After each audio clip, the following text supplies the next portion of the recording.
This is a breaking news alert from Mid-Michigan Now. Good afternoon, everybody. Coming up on 2:30 now on this Wednesday afternoon, I'm Mike Wolfo. Governor Gretchen Whitmer standing by to hold another briefing on the COVID-19 response. We know many people were anticipating, even hoping for an announcement that gyms, possibly movie theaters, could reopen in more places. Good afternoon. Today is Wednesday, September September 2nd, and I am joined today by the Lieutenant Governor Garland Gilchrist, our Chief Medical Executive Dr. Janae Caldoun, Sandy Pierce, the Senior Executive Vice President of Huntington Bank, and Hector Hernandez, the Executive Director of Southwest Economic Solutions. Today we have two exciting announcements that will help us slow the spread of COVID-19 and provide some much-needed support to small business owners. First, to ensure that we remove as many barriers as possible to ensure that COVID-19 testing is accessible for all Michiganders, the Michigan Department of Health and Human Services is partnering with community organizations to launch 12 neighborhood testing sites by the end of the week and more than 20 across the state in coming weeks.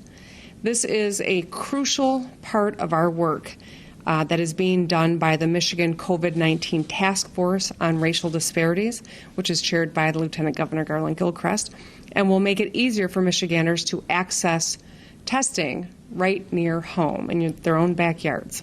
Testing will be free and hosted by trusted community partners, including churches and community colleges and nonprofit organizations. 3 sites have started testing in Detroit, with additional sites coming online this week in Albion, in Detroit, in Ecorse, Flint, Grayling, and Roseville. Additional sites are slated for Benton Harbor, Grand Rapids, Lansing, Muskegon, Niles, Saginaw, and Wayne in the coming weeks. Testing is absolutely front and center because part of a robust testing plan is absolutely essential to safely and responsibly opening and sustaining an open economy and schools.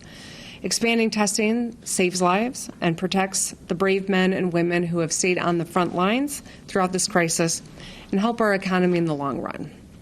So this is one of the most crucial fights that we have in continuing to fight this virus. This is an incredibly important tool, and we're going to continue to do everything we can to help Michiganders access it. Sandy Pierce is also here today to talk about an exciting investment Huntington Bank is making in our state. Right now, Michigan businesses and businesses across the country are hurting as a result of COVID-19 and a lack of support from the federal government and lack of access to capital. Our small business owners need help, and that's why today the commitment that is being announced by Huntington Bank to provide crucial support for Michigan businesses, consumers, and communities is a big deal. And I'll let Sandy do more of the deep dive into what it is precisely, but it's really great news for our small businesses and business owners who've been facing unprecedented challenges as we've navigated COVID-19 over these last 6 months. And the Small Business Lending Program will help women and minority and veteran-owned businesses as well. So these are Michiganders who've been spending their lives building business here in Michigan. They've been struggling, and they need help now more than ever. And so Huntington Bank's commitment to doing this here in Michigan and elsewhere is really something that's phenomenal support for people in Michigan. So we're grateful for that. And I also want to thank the team at General Motors, who yesterday announced that they're going to be donating 2 million face masks to Michigan public schools as a part of the state of Michigan's My Mask Aid partnership. GM's contribution includes 750,000 child-sized masks for elementary students, and they will be for delivery about September 14th and 15th, and 1.25 million adult-sized masks for high school students, faculty, and staff, which will be ready for delivery by September 28th. Until there's a vaccine, it's going to be absolutely essential that we all continue to mask up. It is singularly the best tool we have to fight COVID-19, and we want to make sure that everyone in our state has access to a mask. So we're grateful for GM's partnership and dedication to protecting our students and educators during this time, and I look forward to working with everyone to help make sure that we've got masks for those especially who need them and are most vulnerable in our state. All of these initiatives are important to helping us continue fighting COVID-19 and the pandemic and to protect our small business owners. But if we're going to get through this, we need to have additional support from the federal government. This morning, I met with White House Coronavirus Task Force Coordinator Dr. Deborah Birx to discuss Michigan's response to the COVID-19 pandemic. And I want to start by acknowledging that Dr. Birx was very impressed with what we have all done together as a state here in Michigan. We are in a stronger position because people have taken this seriously and done their part, and that's something for which we should all be proud. But we also have to recognize it's tenuous, and we've got to not drop our guard. The virus is still a very real threat to our families, to our frontline workers, to our economy, our businesses, and we really do need more leadership at the federal level to help us expand testing, to ensure that everyone wears their mask while they're in public, to support our frontline workers, our small businesses, to help support our kids in trying to get their education, and so, of course, we can protect lives. I reiterated to Dr. Birx the need for federal support during our meeting, specifically the need for clear and consistent guidance from the federal government, including a national mask mandate that could save thousands of American lives, full federal funding from the Michigan National Guard to support our testing operations in vulnerable settings like nursing homes and prisons. And I also expressed my concerns about the CDC's abrupt change last week to discourage asymptomatic testing even among individuals who may have been exposed. We know that that is bad counsel. We know the more testing we do is better. Dr. Birx acknowledged that as well. So this updated guidance, while voluntary, it really runs counter to what the best practices and the best science is. So I'm hopeful that Dr. Birx will be able to take that message back to the president in order to help us protect families. I've recently and consistently called on the Trump administration and Senator McConnell to get this fourth supplemental completed. We don't have time to waste. We're now approaching 200,000 American deaths from the virus. Untold sacrifice has been made all across this country, deaths that could have been prevented had we had more of a national strategy, and the fight is still far from over. We're 6 months into it, and yet we know that we are still very much in it for now and for the time to come. So we've got to find leaders who are going to find some common ground and get this done. So I will continue to keep doing my part, and I'm hopeful that those in Washington, D.C. will be able to do theirs. And with that, I will turn it over to the Lieutenant Governor, Garland Gilchrist.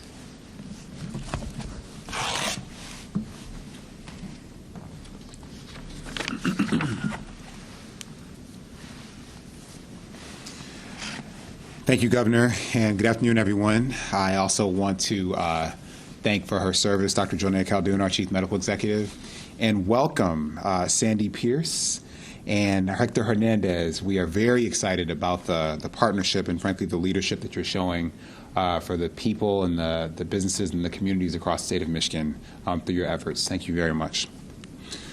You know, when COVID-19 was first detected in Michigan, there were a lot of unknowns. But we knew that testing would be key to helping us get answers. That is why we went to work immediately in Michigan to find ways to quickly expand testing across our state. We made it a priority. We quickly realized that testing would be needed on a massive scale. So we began to take steps to innovate, to open up drive-through testing sites where frontline medical professionals could safely administer tests in larger quantities. Drive-through testing sites, they revolutionized the way that we administer tests, and they've been a critical tool to understanding how the virus has spread throughout our communities. But it became clear that we needed to implement additional guidance as well around testing protocols at those drive-through sites. If you had symptoms but didn't have a doctor, we made sure you could get a test. If you didn't have symptoms but were in contact with someone who did, we made sure you could get a test. If you needed a test but didn't have insurance or the financial means to get a test, we made sure that you could get a test. Michigan was on the cutting edge of testing guidelines, which allowed basically anyone who needed a test to get one. And that is thanks to the specific leadership of Dr. Khaldun. But even then, we knew that it wasn't enough just to do drive-through testing. In the city of Detroit, for example, about 30% of people don't have their own car. And so up until just recently, before I took office, I was one of those people who didn't have a car in my family to get around. So this is problematic because if you're relying upon public transportation, you can't take a bus through a drive-through. So we work to make walk-up testing, mobile testing, readily accessible to people. We realized that it might be feasible for some people to even get to one of those walk-up testing sites. So we didn't want COVID-19 positive patients spreading the virus by taking public transportation and not being able to take it to get testing. So in partnership with Ford and Wayne State University, and with the support of the Michigan Coronavirus Task Force on Racial Disparities members, we began this pilot program to expand testing capabilities to some of the hardest hit neighborhoods. I specifically want to thank Task Force member and Congresswoman Brenda Lawrence for securing federal funding as part of the CARES Act to make this much-needed program happen and to help it scale. Through this program, Michigan residents could get crucial testing done right in their communities and really help them to be able to get the front door to treatment. So this announcement is another example of how Michigan continues to lead the way in terms of testing our people, not the other way around. The Michigan Department of Health and Human Services is partnering with these neighborhood organizations and partners to launch 12 testing sites this week and 20 across the state in the coming weeks. When we look at testing in Michigan versus other states, it's literally a night and day difference. We've worked diligently, to expand access to testing and remove the barriers that limit people from getting the resources they need during this pandemic. In Michigan, nearly every insurance company has agreed to cover testing. In Michigan, residents without insurance can get tested at no charge. In Michigan, people can get tested whether they have symptoms or not. And our testing sites are open from 7 a.m. to 7 p.m. They give people maximum flexibility within their work schedules. It doesn't matter what shift you're working, late shift or the morning shift. We've made tremendous progress here in our state. And I want to thank all of the medical professionals and all of the volunteers and just the professionals across the board who've helped to make this testing infrastructure a reality. Until everyone, however, gets a test who needs a test, we still have work to do. The reality is that the effects of COVID-19 will be felt long after there's a vaccine, and it will be felt at an even greater magnitude in those communities that were impacted the most, and often disproportionately so. The Coronavirus Task Force on Racial Disparities' mission was to identify immediate solutions to protect the health and safety of communities of color hardest hit by COVID-19, and then connect that to the longer-term work, knowing that that will strengthen our state's overall public health response to this pandemic. But we also, as a group, took it upon ourselves to look at the underlying or systemic issues that have created the conditions for unnecessary suffering during this pandemic. When it comes to the economy, we found that the road to recovery is going to be more difficult for non-white, women, veteran, and otherwise disadvantaged business owners. Just to give you an example, in Michigan, under the first tranche of the Paycheck Protection Program, the PPP program, 785 Michigan restaurants got a grant of at least $150,000. Guess how many of those were Black-owned restaurants? Only one. A report from the University of Michigan found that nearly half of Black Detroiters and a third of Latino Detroiters say they have lost their jobs or got their hours cut due to this pandemic. And about 40% of minority-owned businesses may not have the financial means to open again once we are on the other side of this pandemic. The coronavirus itself does not discriminate, but it is a parasite that feeds on the inequities that are historic and that are current in our society. It is our generation's responsibility to address this head on, and our administration is working to do just that. The story of Black people in America is one that acts like a pendulum that swings between pain and progress. But just like a pendulum, it requires some force, someone, or something pulling the pendulum to one side or the other. I want to thank Huntington Bank for their efforts and investment in being that force that pushes that pendulum for our smallest businesses toward progress. Their $5 billion investment will help ensure that otherwise disadvantaged entrepreneurs who operate our favorite small businesses, the ones that create an identity for our communities, get the help they need to beat this virus too. We will continue to find innovative ways to overcome the challenges that we face as a state. I want to thank the members of the Michigan Coronavirus Task Force on Racial Disparities for their leadership throughout this process, and the many members of our state government departments and agencies and our community partners who have stepped up as well. With that, I want to turn this over to Dr. Jonae Caldoun for her update. Thank you all. Please continue to mask up and stand tall for the great state of Michigan.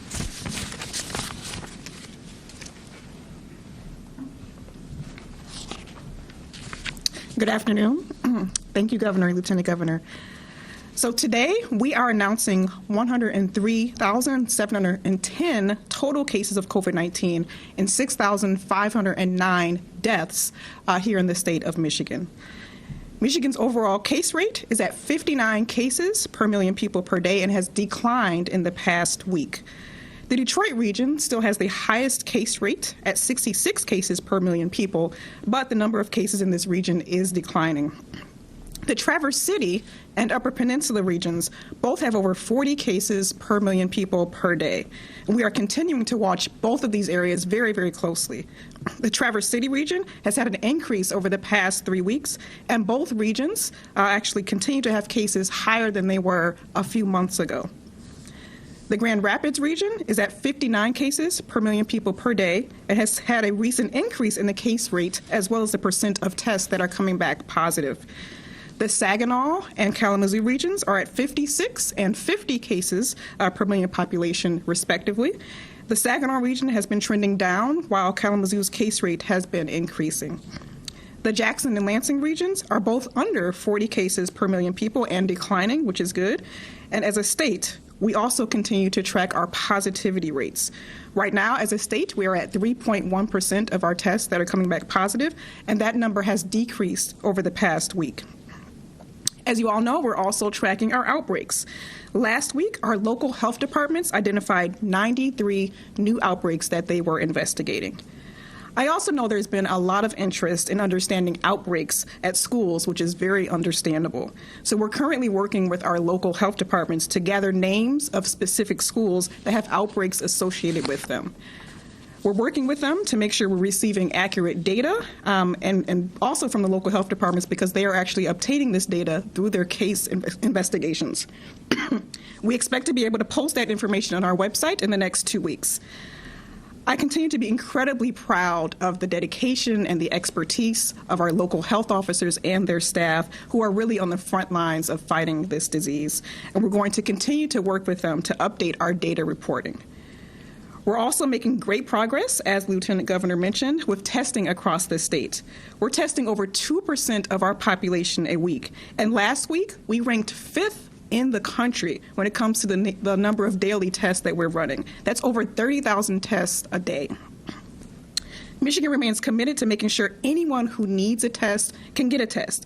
This includes people who don't have symptoms but may have been exposed, and that's incredibly important.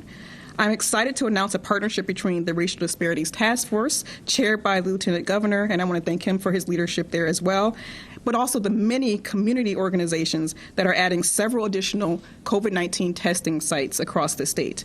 If you need a test, please do not delay. You can go to our website, www.michigan.gov/coronavirus test, to find a site nearest you.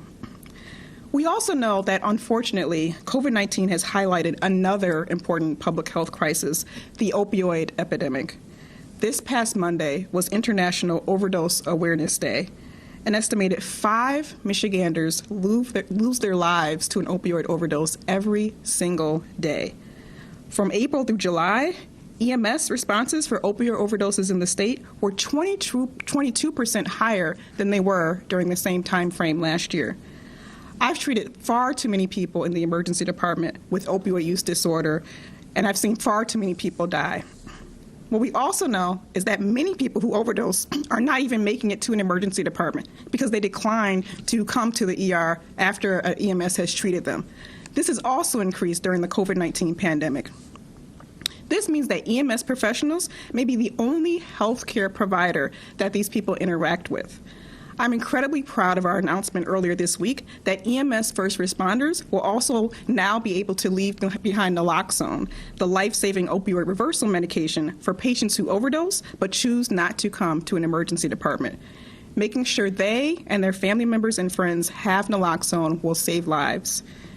We have to continue to be mindful of the impacts COVID-19 is having not only on physical health, but also mental health and those who may be struggling with substance use disorders. So if you or someone you know is having trouble with a substance use disorder, please do seek help. And you can visit our website at www.michigan.gov/staywell to learn more. This year has certainly been challenging, and I encourage all of us to continue to take care of ourselves and each other as we fight this crisis. Let's also, again, keep on wearing our mask, washing our hands, maintaining our social distance, and please, this season, get your flu shot. Keep doing the basics, and I'm sure we will get through this together.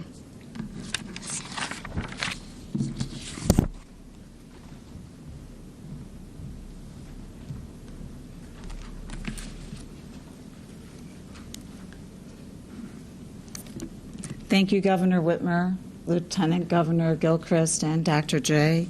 Good afternoon. I'm Sandy Pierce, and I'm Huntington Bank's Chair of Michigan. Huntington's purpose is to make people's lives better, help businesses thrive, and strengthen the communities that we're privileged to serve. Governor, we appreciate your administration's leadership and service through the pandemic, your efforts to support social justice, and your response to the catastrophic flooding in mid-Michigan. Huntington has a long history of serving our communities, and in light of the current challenges facing our state, we're seeking to join others in advancing social equity and economic inclusion for all people in the communities that we serve. We do this because our purpose leads us to do more. Today, I'm really excited to announce Huntington Bank's $5 billion commitment to help boost economic opportunity for people and businesses throughout our great state. This 5-year commitment, part of our new 2020 community plan, will focus on small business support, social equity, economic inclusion, and affordable housing. Michigan's my home. As someone born and raised in the city of Detroit, I see the effect the pandemic is having on Michigan's consumers and small businesses in all areas of this state. The governor is leading through a moment of unprecedented challenge. The people of Michigan are strong and we're resilient, but many need and are seeking greater stability and certainly economic opportunity.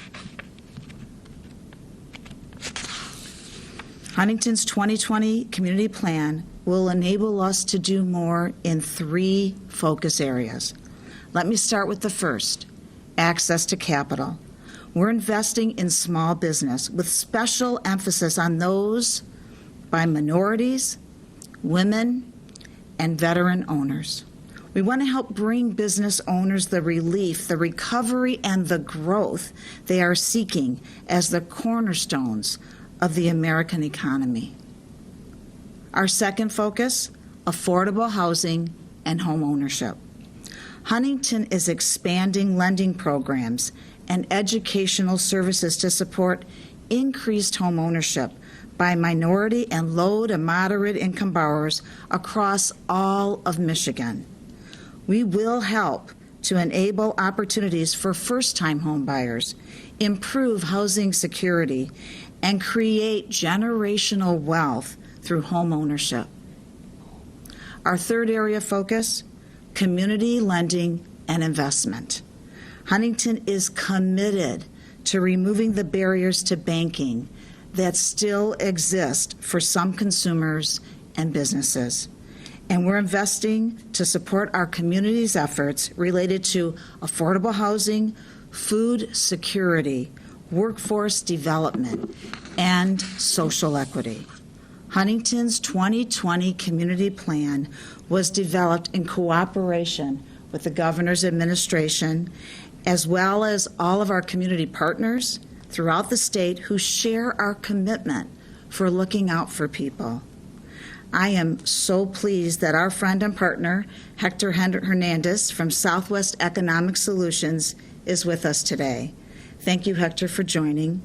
We look forward to continuing our conversations with the governor and our community partners and find more ways that we can continue to work together to address the real needs of underserved consumers, underserved businesses, and the communities that we all live and work in across our great state. Thank you, and stay safe.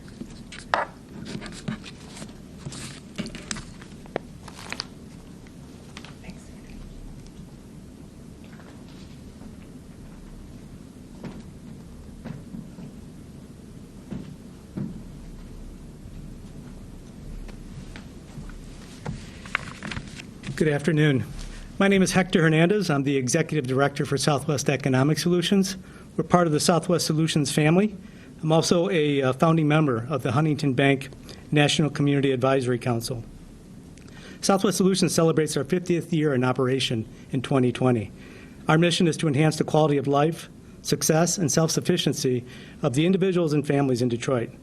We offer over 40 services, and they include mental health counseling, children and youth services, and affordable and supportive housing, among others. I lead Southwest Economic Solutions, and we help individuals achieve greater economic success by integrating programs that help promote and preserve home ownership, financial literacy, adult learning, workforce development, and entrepreneurship. I'd be remiss if I didn't thank Governor Whitmer, Lieutenant Governor Gilchrist, Dr. Jay for their stalwart leadership throughout the COVID-19 pandemic. Your strategies and executive orders have worked. You've saved countless lives, and we are grateful. I'd like to applaud Sandy Pierce and the entire Huntington Bank team for their exemplary commitment to engagement with their communities, listening to their needs, and then creating products tailored to address those needs. It's refreshing to partner with a bank that custom creates solutions based on data and input from their community partners and not simply rolling out prescriptive solutions of their own creation. Systemic barriers to economic inclusion are deep-rooted, and overcoming them will necessitate creative partnerships, sustained investment with locally based nonprofit organizations. Southwest Solutions has created an integrated model that meets individuals where they are through a coaching model, partner with them to achieve initial and subsequent goals. In 50 years of work, Southwest Solutions has created an impactful collective impact model, and partnerships like this one with our organization will enable us to scale our work. Equitable opportunities in our communities are achieved through investments that create homeowners via accessible mortgage products, credit building tools, and incentives that enable a first-time homebuyer to realize their dream of home ownership. We met with the Huntington team yesterday, as a matter of fact, regarding an initiative we've started in the Chatsey-Condon community, which is a neighborhood just west of Corktown and down the street from the train station along Michigan Avenue. We've created a model that helps families that are currently renting their homes become first-time homeowners. Newberry Homes is the name of the development, and it had 60 single-family infill units, tax credit units that expired. And so those families were continuing to rent, but when we acquired those properties under the tax credit model, we've been able to work with those individuals, help them successfully convert from renters to homeowners. So far, we converted 28 of the 60 occupants to homeowners, and in I think every instance except for maybe one, they're paying less in rent now than they're paying less on their mortgage now than they were in rent previously. This model is a sustainable model. We believe it can be replicated with the nearly 1,000 units of expiring single-family tax credits throughout the city in the coming years. Preserve them for LMI homeowners as well. For those homeowners struggling to keep their homes as a result of the pandemic, Huntington Bank is listening to its community partners and working to support our counseling work to mitigate foreclosure and keep people in their homes. Alleviating and disrupting poverty in our communities necessitates comprehensive and integrated investments in adult learning and job training for in-demand sectors. Our Earn and Learn program, Youth Build, Career Center programs provide foundational skill building that includes GED and coaching that results in sustainable employment for Detroiters. We're talking about jobs in sectors such as the skilled trade sectors like plumbing, HVAC, electrical, manufacturing, as well as construction, just to name a few. It also includes financial education, and Huntington Bank has always been a willing partner to actually present at our financial workshops and help our individuals learn the ins and outs of financial management. We met with the Huntington development team yesterday, as a matter of fact, to discuss an exciting new community development strategy that blends all the great work that Southwest Solutions does, all 40 programs, to convert that same Chatsey-Condon neighborhood into a place where legacy Detroiters can live, work, and play in an affordable setting just a stone's throw away from Corktown and the train station. All the components are there to create an equitable model that can be replicated in other Detroit neighborhoods. Last but not least, small business lending to entrepreneurs is a critical component to job creation and family wealth. Our Prosperous Detroit program has trained over 1,000 neighborhood-based entrepreneurs and approved close to 100 microloans to launch their businesses. In most instances, our microloans are the only willing lending option for them. We can do more, and we are exploring collaborative opportunities with Huntington Bank to create and secure more lending capital. We all know that locally based microlending providers support the entrepreneurial seeds of hope that our communities of color so desperately need. One successful example is Mamba Hamisi, a refugee from East Africa. He and his wife graduated from our program and are about to open Baobab Fare, a restaurant featuring East African food in Detroit's New Center community. We're proud of them. This unprecedented 5-year investment by Huntington Bank is extraordinary and sets the bar for strategically impactful investments to help address longstanding structural inequities in our cities. I applaud and thank the entire Huntington team, as well as NCRC, for their efforts to help shape and create this plan as well. Thank you.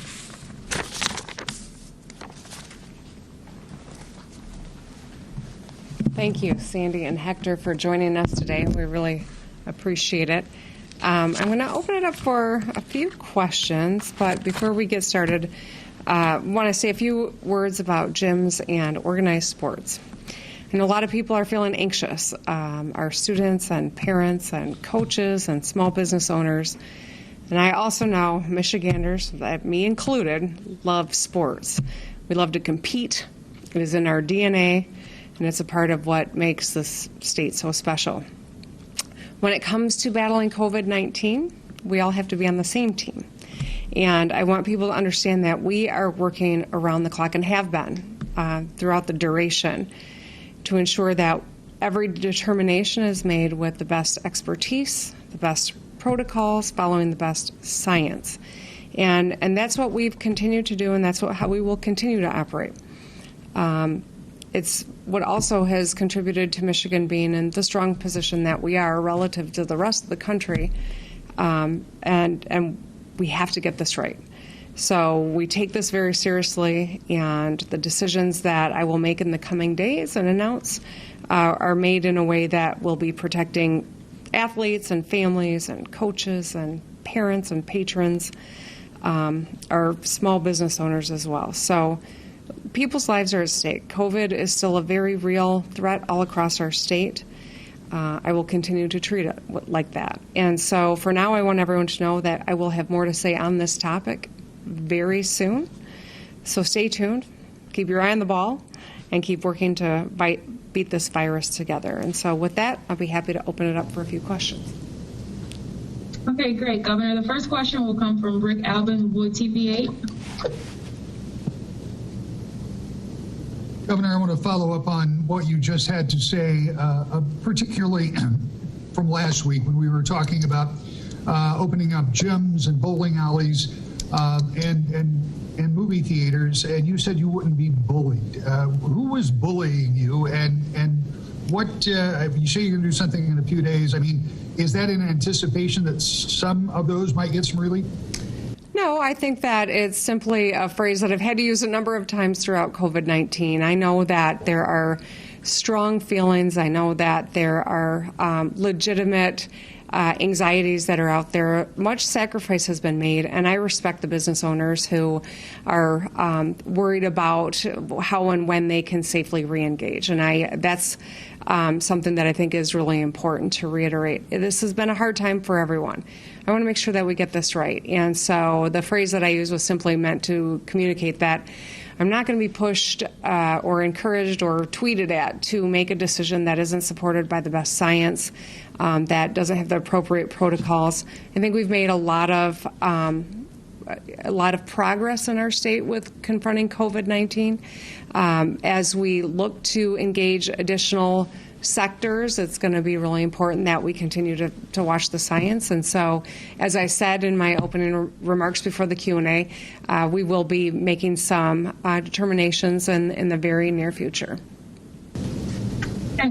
Governor, the next question will come from Zach Gorchow with Gongor. Thank you, Governor. It seems like one of the questions I get from people all the time is, if the casinos can be open at 15% capacity, why can't all these other facilities, especially when 15% at the casinos, because they have such a huge capacity, is such a big number? Can you explain that? Because I keep hearing that again and again and again.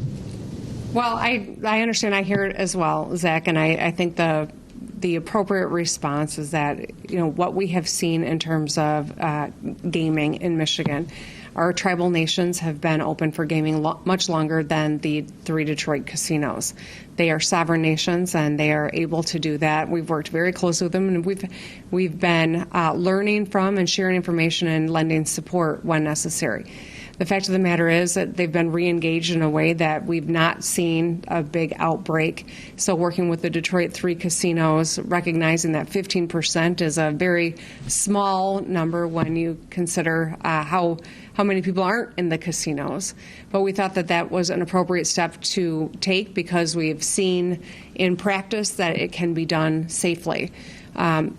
Unfortunately, I think in these other spaces, there have been ample pieces of evidence that, if not done appropriate, these can be spreaders, and that's why we wanted to make sure that we get the protocols correct.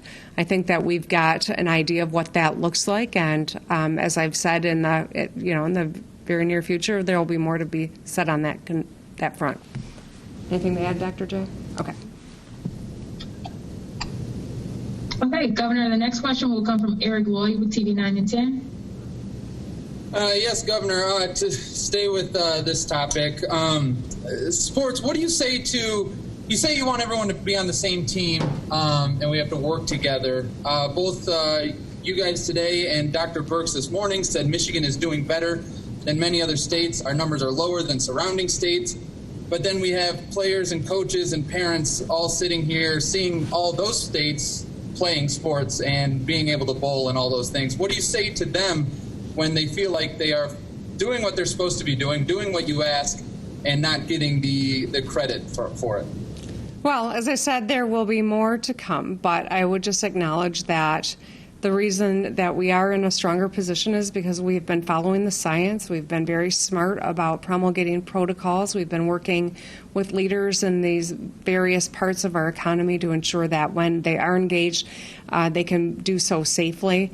With our numbers, as Dr. J articulated moments ago, especially in regions 6 and 8, we're seeing numbers in a concerning level right now, and so being very mindful of following the science and continuing to do what we've done to get us in the strong position is going to be important for our long-term health and our long-term economic security. And so this is a space where, I've said it I think 4 times now, but there will be more to come in short order on this front. But the thing that is so important is that people continue to do what it takes to be safe. And that means mask wearing. No one wants to engage additional things in our economy more than I. This has been a tough time for every single one of us. And the more normalcy we can have, the better for all of us. But it's absolutely hand in hand with the numbers of COVID cases across the state and whether or not we all mask up. And so if we want to continue to keep this economy engaged and engaged further and keep our kids, getting their education and the possibility of sports, we've got to mask up so that we don't see these numbers go up. Okay. The next question will come from Tim Skubic. Governor, with regard to the gym decision, were there concerns that you had that if you announced today that the gyms were reopening, that it would leave the impression that you were pressured into making this announcement? And as a follow-up, do you believe that airborne transmissions in gyms spread the virus?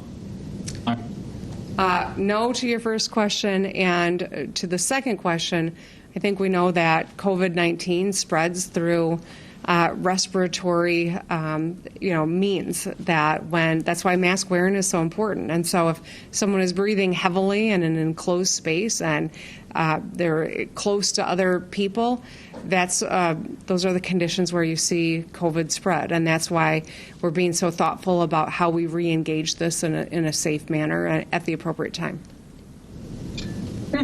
Thank you, Governor. The last question will come from Mike Lissette with WZZM. Governor, I was wondering how surprised you were. I know this is a sports question. I was wondering how surprised you were that the MHSAA resurrected the issue of football and then essentially punted the decision back to you. Nice use of football verbiage on that one, punting it back to me. Listen, I think that there are leaders in various roles that are struggling to figure out what the right thing to do is. The science is incredibly important that we stay focused on that we work together. I think that crises really reveal people's true character, it's been said, and I think we see that happening. I'm going to continue to work with the association to ensure that steps that are taken are absolutely tethered to the best science and keep our athletes and their families and our educators safe. Okay. Thank you, Governor. Thank you, everybody. All right, there you have it. Governor Gretchen Whitmer, Lieutenant Governor Garland Gilchrist, Dr. Janae Caldoun, and a few others wrapping up another briefing there. The big news out of it, I think for everybody who really tuned in expecting to hear that gyms and theaters may be reopening sometime soon, that news didn't come today, but there are indications that it may come in the next few days. The governor making those comments there near the end of the session there. The other big news, of course, Huntington Bank and its 5-year, $5 billion investment here in the state to help small businesses as the economy recovers. We will have more on all of this, plus the governor's meeting with White House Coronavirus Task Force Coordinator Dr. Deborah Birx, which she mentioned at the beginning of the briefing. Our reporter, Bria Jones, down in Livonia, where Dr. Birx touring a hospital. She'll have live reports for us coming up at 5 and at 6. For now, I'm Mike Woolfolk. We will send you back to regular programming here now in progress.